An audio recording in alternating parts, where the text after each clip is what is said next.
The NFL trade deadline is approaching very quickly, and will the Denver Broncos make any potential moves? We get an insight from Broncos head coach Sean Payton on today's brand new episode, Locked on Broncos.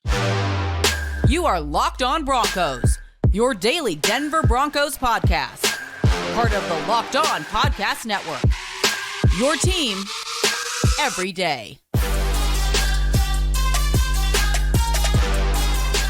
Today is the NFL trade deadline all across the National Football League, 2 o'clock p.m. Mountain Time, 4 o'clock p.m. Eastern Time, and everybody's trying to figure out, are the Denver Broncos going to be buyers? Are they going to be sellers after their win against the Kansas City Chiefs on Sunday? Welcome into a brand new episode of Locked on Broncos, your daily Denver Broncos podcast, part of the Locked on Podcast Network, your team every day. Thank you so much to everybody in Broncos Country. A special shout out to all the everydayers out there, those of you who make us your first listen of the day. Every single day, you can get this podcast for free on YouTube or wherever you get your podcasts. I'm Cody Roark, Broncos reporter from Mile High Sports, joined alongside, as always, by Sayre Bedinger, site expert, predominantlyorange.com. Sayre, there's a lot of questions I think that we have coming up here for this Broncos team in the next 12 hours, so to speak, here for this team as the NFL trade deadline approaches. And as we're sitting here, we're recording this episode of the show on Monday for all the viewers that out there and listeners in Broncos country. Denver has some interesting questions coming up with the trajectory of maybe where they're going under Sean Payton, especially after winning 2 straight games, going to the bye week at 3-5.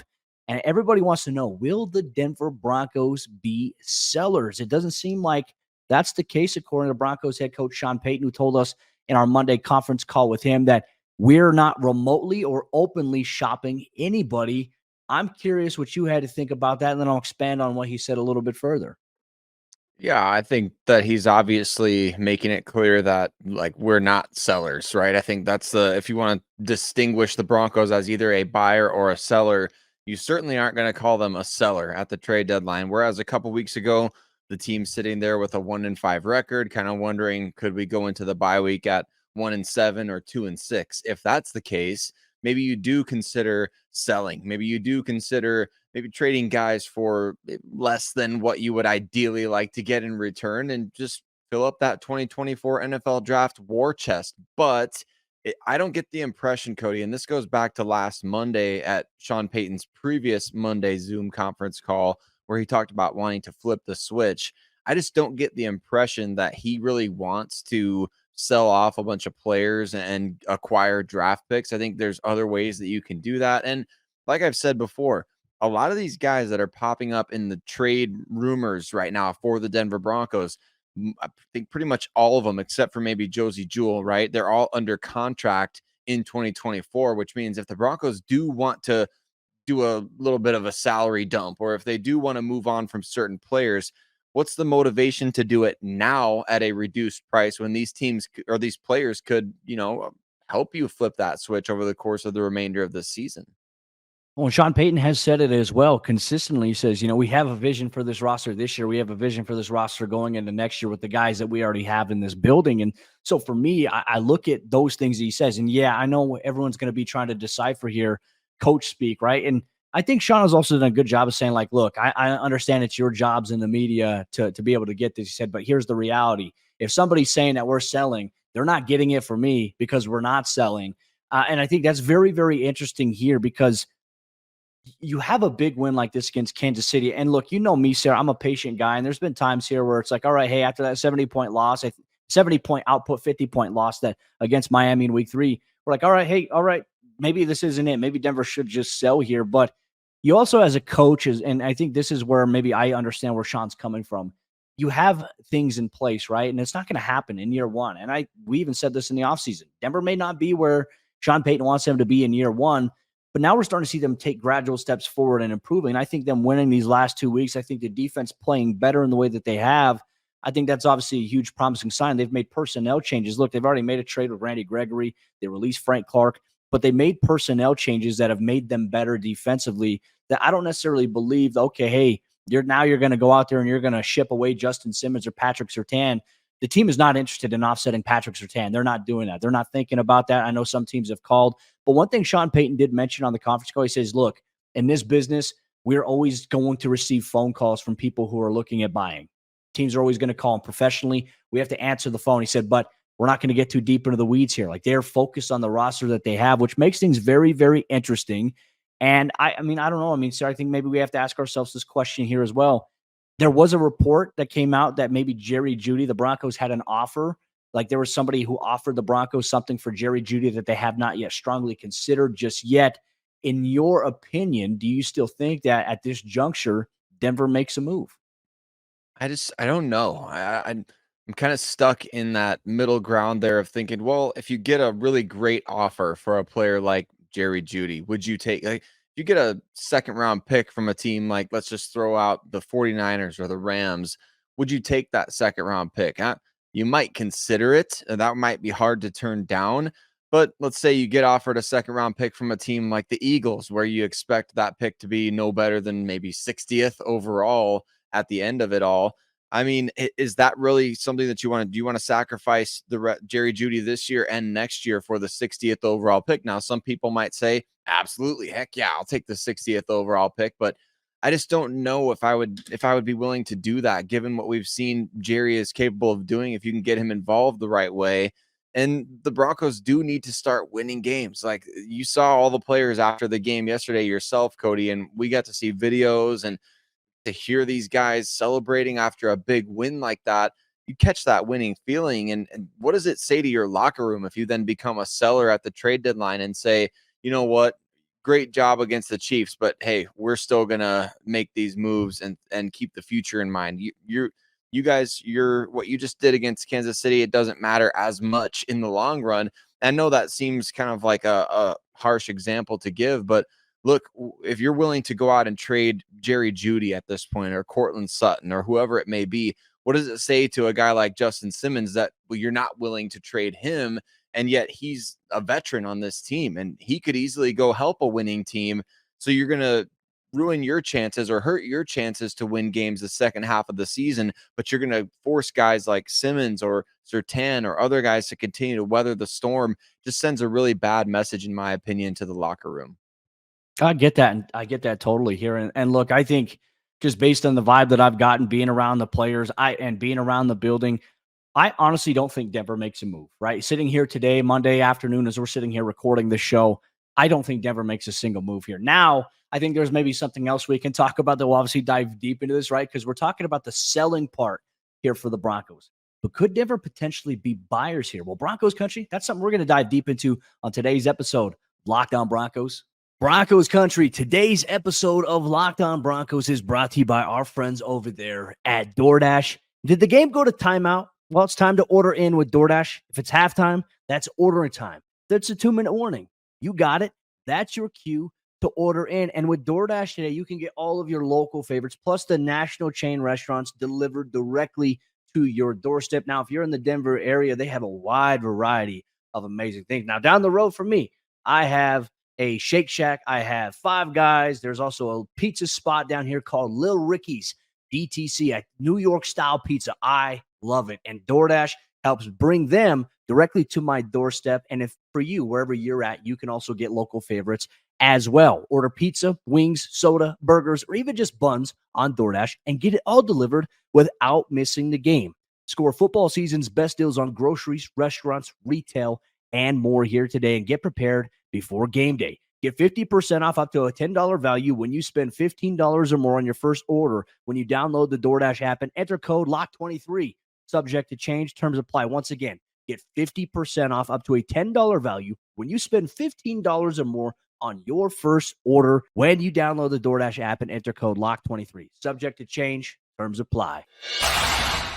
The Denver Broncos have 9 games remaining here in the 2023 season, and coming up after the bye week, they may have a chance to make some noise. Will they have new players to help them make that noise? We're going to talk about that, whether or not the Broncos should be buyers at the 2023 NFL trade deadline. Before we do that, though, I want to give a huge shout out and say thank you to every single one of you that makes Locked On Broncos your first listen of the day every single day. Free and available anywhere and everywhere that you listen to podcasts, as well as you can watch Cody and I on YouTube. And we appreciate all of you that engage with the show. Show us some love, celebrating Victory Monday together in the comment section, doing a little bit of dunking on the Kansas City Chiefs, Cody. I mean, we feel like we've earned the right after 8 years of suffering there, the losses. So enjoy it, Broncos country, and enjoy this time. But also sound off your thoughts. Should the Broncos be buyers or sellers at the trade deadline? Let us know what you think. And you can always hit up Cody and I. If you're not on YouTube, you can always hit us up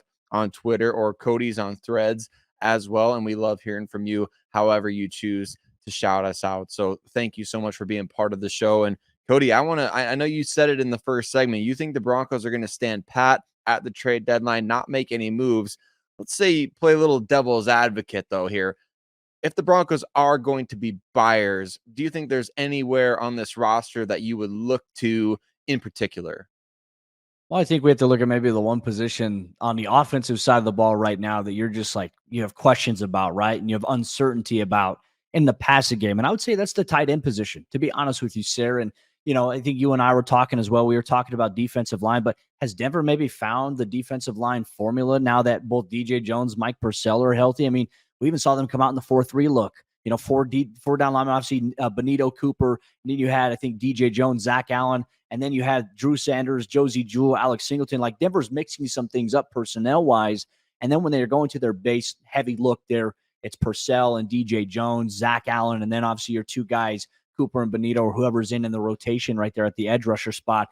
Is defensive line a need now? Is defensive end a need with this transition? I think it's a huge question because you and I were talking about it. We were like, Jonathan Harris, as great as we admire his effort, his hustle, production-wise, he hasn't been where I think the team has needed him to be defensively. Now the defense, though, is playing good. I think Harris has stepped up in the last couple of weeks, has made some plays here, but does that make you lose sight on the fact that, okay, hey, do you need another guy? Because after the season, DJ Jones is set to become a free agent. So, I mean, Sayre, there's a lot of questions here about Denver. But for me, more importantly, I feel like tight end might be a move that they need to make here. Now, the question is, who's out there? Is there anybody, in your opinion, and maybe, hey, Denver picks up the phone and calls about or monitors? Well, there could be honestly a number of players available. Some I think more realistic than others. Like you hear Zach Ertz's name get thrown out there, Cody. I just don't feel like that's where the Broncos would go, although that would be interesting. I mean, he's an aging veteran, and I think that's a move that maybe a team that's closer to like right now contention would go after somebody like Zach Ertz, take on his contract, bring that veteran voice in. But there are quite a few interesting names available potentially, at least that have popped up on the rumor mill. You've brought up the idea of Taysom Hill from the Saints. And before we get all the comments asking about the contract situation, his base salary just over $1 million. The Saints have kicked that can well down the road, and always the contract situations can be worked out in a trade. It's not prohibitive in terms of acquiring him this year. And then there's a lot of, kind of funny money down in the future there that the Saints have really already paid him. So it's an interesting name, I think, to be on the lookout for. I also look at the New England Patriots, Hunter Henry and Mike Gesicki. Gesicki specifically, Cody, try saying that 5 times fast. He's on a really reasonable 1-year deal there in New England, and he's an athletic guy, somebody that could maybe stretch the field for you, maybe give you something of what Mike Gesicki obviously the Broncos have been wanting from Greg Dulcich, and Mike Gesicki could be that kind of guy. Hunter Henry, obviously a bit more proven in that regard. There's names out there that I think if you could get somebody for, let's say you want to do a late round pick swap, maybe this year or 2024 or 2025, right? You want to do a late round pick swap, send a tight end Denver's way, especially somebody who may be under contract for next year, that could really work out in the Broncos' favor.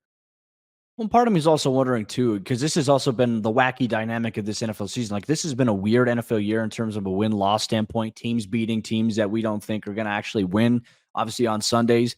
And then all of a sudden, we see players traded, and we're thinking, okay, well, this player is going to get this value. And they're like, wow, like they got them for a 5th rounder, a 6th rounder. Like, to me, that's where I think none of us really know what value is even out there anymore for players at positions. And I think it's so contingent upon maybe where you're at. I mean, even the Kevin Byard trade to the Philadelphia Eagles, I mean, what they were able to do in that regard. I don't think, and I think you're probably being agreeance here. If you, let's say you wanted to become a buyer and you wanted to keep player, obviously I think you absolutely do not use your 1st round pick. You do not touch it. You keep that. Denver doesn't have a 2nd round pick this year. They do have a 3rd round pick. I don't even think you give up a 3rd round pick this year to acquire a player, but I'm with you. Maybe a 4th or a 5th or a 6th. Like, what can you get? And can you get a quality player with one of those capital picks? And I think that's really the mystery here, is that we truly do not know what value is being asked for certain guys, right? Because teams will have an asking price, but they'll realize, hey, no team is giving us this, so we're going to settle on this. Will Denver get in those conversations? I think that's very interesting. And look, there's a lot of rumblings out there about Chase Young in Washington, Montez Sweat out there, Danico Autry for the Tennessee Titans. The Titans seem to be in a selling mood at this point in time. Are the Arizona Cardinals opening things up for business? Is there anybody on those teams that Denver maybe could add? I look at it, Sayre, and I'm like, right now, like, would it be a luxury pick? Okay, yeah, maybe at certain positions, but I feel like Denver right now, I think they're in a good spot. I don't see them necessarily becoming buyers at the trade deadline either. So here I am on today's episode, Locked On Broncos, saying I don't think they're going to sell. I don't think that they're going to buy. But I wonder if there are going to be some teams out there, Sayre, that maybe at the trade deadline, they can't trade a player that they want to trade. I wonder if there's any releases that happen, and then maybe Denver adds a guy. Like, could Albert O be potentially released from Philadelphia and then just sign back to Denver? It's a possibility because he's been inactive there. But I don't know. I just don't think you give up your important capital in this year's NFL draft. I think that Denver wants to keep those. And I think as we saw in past year's NFL draft with Sean Payton, he might use some of that to move up. So we'll see what happens here for the Broncos going forward. I don't know how you feel about any of that.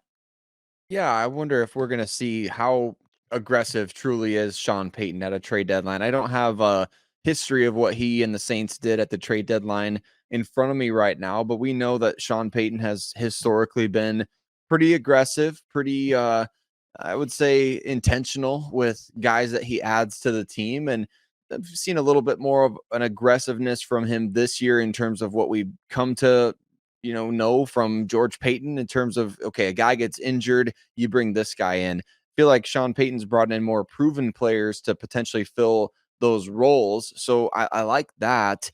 But I want to see what are these two guys going to do when they put their heads together. I'm sure they're meeting as we speak, Cody, about, with the pro scouts and with obviously George and Sean, they're getting together. They're talking through the exact same things. Like, what do we think about this roster? And that's the biggest question that they have to answer, because a couple of weeks ago, many in Broncos country, if not everybody's talking like, is this even the team that you want? Do you want to just blow this roster up? Do you want to start from scratch? Like, some were even questioning, is Sean Payton the guy? Where's George Payton going to get his next job? And now 2 weeks later, 2 wins, you get that winning feeling. And all of a sudden we're saying, I don't think maybe the team should really do anything. Are they in a good spot? Are they developing players properly? Are we seeing the vision unfold before our eyes? It's tough for us to know from the outside looking in. So we got to kind of wonder, like, what are those conversations? Wouldn't you love to be a fly on the wall right now, Cody, and know, what do they really think of this? What do they really think of somebody like Greg Dulcich? Because that could determine whether or not you do get aggressive and go after a veteran. Or what do you really think about your defensive line alignment right now? Are those pending free agents? Does that give you any cause for worry or want to add somebody now who could be a free agent in 2024 that you're like, let's get them in the building now so that they want to come back? That's something that I think it's all worth considering for the right price. So my opinion is, be selectively aggressive. And my brand, Cody, I would always be looking to make trades, but at the same time, can't overpay in this particular market. Yeah, 100%. I'm very curious to see what Denver does. And look, here's what Sean Payton totally said. If we're going to be buyers, we'll let you know, but it's going to be after the fact. You're never going to know before fact. So tight lips over there in Dove Valley. We'll see how things transpire here in the next 12 or so hours here for the Broncos as the NFL trade deadline creeps up closer. If something happens, Sayre, Bedinger, and myself, we're going to have you covered with a breaking news podcast here, Locked On Broncos, free and available everywhere you get your podcasts, or available on YouTube as well here. But Broncos country, we're also going to get to a fun part on today's episode of the show. We ask you to join us here as we hand out our game balls from Sunday's victory against the Kansas City Chiefs. You're going to get all that and much more in today's brand new episode, Locked On Broncos. Today's episode of Locked On Broncos is brought to you by our friends over there at FanDuel Sportsbook, America's #1 sportsbook. Score early this NFL season with FanDuel, America's #1 sportsbook. And right now, new customers, they get $150 in bonus bets with any winning $5 money line bet. That's $150 if your team wins. So if you sign up as a new customer today, you can get $150 in bonus bets if you place a $5 money line bet and your team that you picked on the money line wins. You'll get $150 after that. If you've been thinking about joining FanDuel, there's no better time to get in on the action than right now. Not only is the NFL season ongoing, the NHL season is on the ice here. The NBA season just started. So if you want those Nikola Jokic MVP odds, you want to put money on that, well, guess what? FanDuel Sportsbook is the place to be. And if you had the Denver Broncos covering this past week as home underdogs to the Kansas City Chiefs, well, guess what? You won at FanDuel Sportsbook. The app is super easy to use, and there's a wide range of betting options, including spreads, player props, over-unders, and more. So visit FanDuel.com/LockedOn and kick off the NFL season. Once again, FanDuel.com/LockedOn to kick off the NFL season. FanDuel, the official partner of the NFL. As we jump into the fourth quarter action on today's episode, Locked On Broncos, we are going to hand out our game balls from Sunday's victory against the Kansas City Chiefs. And Sayre, it was nice to go back and watch the game once again, watch the tape over and just see what stood out. And I think you and I both came away with some pretty good takeaways as to who we would give a game ball to. And obviously, Broncos Country, you're encouraged as you're watching or listening along here, Locked On Broncos here today. We want to know who gets your game balls on offense, defense, and special teams. Sayre, I'm going to open up the floor with you, my friend. You get to kick off today's ball game, whatever it may be, post game. It's not a post game report, but handing out our game balls following the Broncos victory. The court is all yours, my friend. When you look at offense, you look at defense, and you look at special teams, who do you have and why? Well, offensively, I'm going with the offensive line. I know that the Broncos did give up a few sacks, but kind of, watching that game back, you kind of pin a little bit of that on Russell Wilson, obviously, right? He's got to have a bit of a quicker trigger there. The offensive line, though, to be able to be as dominant as they were, I want to say that word on the ground in this game, where you're really being able to control the line of scrimmage and get what you want and need, especially early in the game as you're running the ball without a dynamic passing attack, right? The Broncos didn't have overly great balance. I know that the statistics for Russell Wilson, they're okay.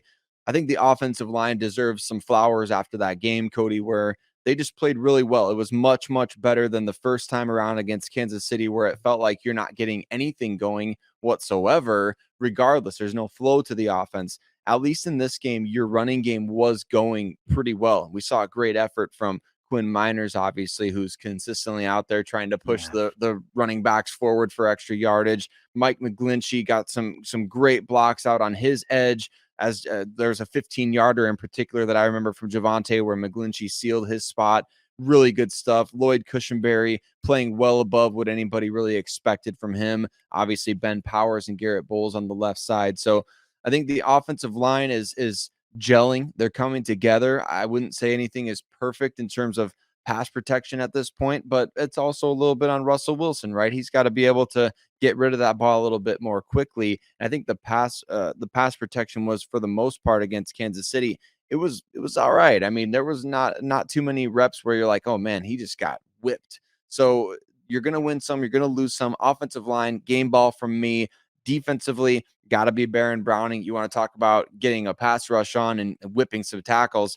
Baron Browning was doing that in this game, Cody, and he was sensational. He was opening things up for other pass rushers as well, but winning his matchups ultimately helped the Denver Broncos win this game, not only as a pass rusher, but how about the play on the little shovel pass the Chiefs tried there when they got into the red zone? That was maybe one of his more impressive plays on the day.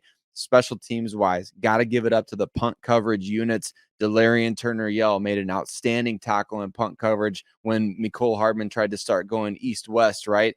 Then you had, obviously, Drew Sanders getting down the field, recovering the muffed punt, just consistently getting down the field and making good plays in punt coverage, not allowing Hardman to gain any yardage. It was really, really nice to see. And the Broncos special teams has consistently been a major factor for the negative against Kansas City. Finally saw quite a bit of positive, not 100% of the block field goal, but I'd say punt coverage, very, very good. They get a game ball from me in this one. Well, I even like the return game as well. I mean, Marvin Mims, that 31-yard return, he had to really start things off, just momentum, good blocking. Like Denver special teams unit, we've been covering this team for 7-8 years now, and it's like the special teams have been horrible except for this year. Mike Westhoff, Ben Kotvika, man, they have done a terrific job, and there's a lot of young guys playing up and playing big here. So I'll kind of start off maybe with special teams myself in terms of game balls. You talked about, obviously, those guys that made those plays, Drew Sanders making that play. I think one guy who's been their best special teams player all year long, and I think maybe initially after the roster happened, it was formulated. I think you and I both sat here, and I think a lot of people in Broncos country sat here like, why is he on the 53-man roster? Well, I think we've seen why consistently over the course of the first 8 weeks of the season. Tremont Smith is the Broncos' best special teams player, and it's not even close. Like, Sayre, not to sound like this is a hot take, but Tremont is playing so good in the coverage dynamic and in terms of just special teams making plays. He should be in consideration for a Pro Bowl spot at that, as a special teams ace, kind of like how Matthew Slater used to be. He is, and he has become the Broncos version of Matthew Slater. And we talk about just a great tackle on kick return coverage, but on that play where McCole Hardman muffed the punt and Drew Sanders recovered it, you mentioned Delarian Turniel, what he was able to do to help secure that. Tremont Smith coming down and wrapping up and knocking the snot out of McCole Hardman, preventing him from being able to recover his muff punt. I came away thoroughly impressed with him. He gets a game ball from me. Defensively, you know me, I'm going to go with Jaquan McMillan. And look, a guy who's an undrafted guy, we've talked about his rise the last couple of years here. And obviously in training camp, it was a guy that I highlighted almost every single day here. It's good when Brian Baldinger saying, hey, this guy, like, he's playing right. What did I say on yesterday's postgame report? I said, hey, the Broncos found their gem at the nickel position. Baldy comes out today and says the Broncos have found their guy at the nickel position here. Jaquan is playing instinctual. He's playing fast. He's playing physical, and he's flying around. We talk about those key tackles. I mean, first drive of the game, third down, Mahomes checks it to the flat. He comes up and he wraps up, makes the tackle. That's big. Mahomes is scrambling for one play. He comes out, wraps him up, tackles him before he can get the first down. And then obviously a pass defense. Like, his ability and his pursuit to the football, his communication, got a lot of praise from Justin Simmons after the game. Jaquan McMillan's a special young player, and man, I'm so excited to see what opportunities he continues to get here going forward. And then kind of maybe a supplement to your offensive game ball, I'm going to hand it to Javonte Williams, pun intended there. I think that him coming back into the mix fully healthy, Sayre, and I'm also very curious to hear your thoughts on this in Broncos country, yours as well. Javonte looks like he is back, like he is fully back. His vision, as you mentioned on the postgame report, looks drastically better. And I think that was really one of the bigger concerns that you and I had. Okay, coming off the ACL injury, can he still be a guy who runs through contact, is not scared of contact? And man, you would have never known that he torn his ACL if we didn't mention it, because the way he's running right now, he's running through contact. He's lowering the helmet to the point where now all of a sudden he's getting fined, which the NFL, that's a whole nother tangent I can go on. Javonte Williams, not only as a rusher, has been great, also as a receiver out of the backfield in the screen game, kind of supplements to what you mentioned with the offensive line. These guys are playing well right now. And this, as we've said it here before, this is their identity. Those are my game balls there. Broncos country, we want to know what your game balls are at. Make sure you throw them out to us in the YouTube comments. If you're watching, you can always tweet us on social media the same exact way. But Sayre, how are you feeling about Javonte in terms of maybe where he's at? We'll get your final thoughts here before we wrap up today's episode of the show. Love Javonte. He's looking explosive out there. And I love that he came back against Kansas City after. Remember, he kind of dropped a potential, I don't know if it was necessarily going to be a touchdown, but he may have dropped a touchdown pass against the Packers, come back against Kansas City, get another opportunity inside the red zone, get a target in the passing game, and you push it in across the goal line, get a touchdown. Your first since 2021. Really excited for Javonte. I know that there was some skepticism in the offseason, like how healthy is he going to be? How is he going to look coming off that major knee injury? He looks fresh, he looks explosive, and he looks like a better all-around player. So really good news all around for the Denver Broncos with him. Well said. Good thoughts there. And look, we'll find out here shortly if the Broncos decide to make any moves here at the NFL trade deadline. But Broncos country, let us know who gets a game ball in your opinion on offense, on defense, and on special teams. The bye week is here. We'll have you covered every step of the way this week here. Locked On Broncos also going into next week as well. You get all that coverage here on the show.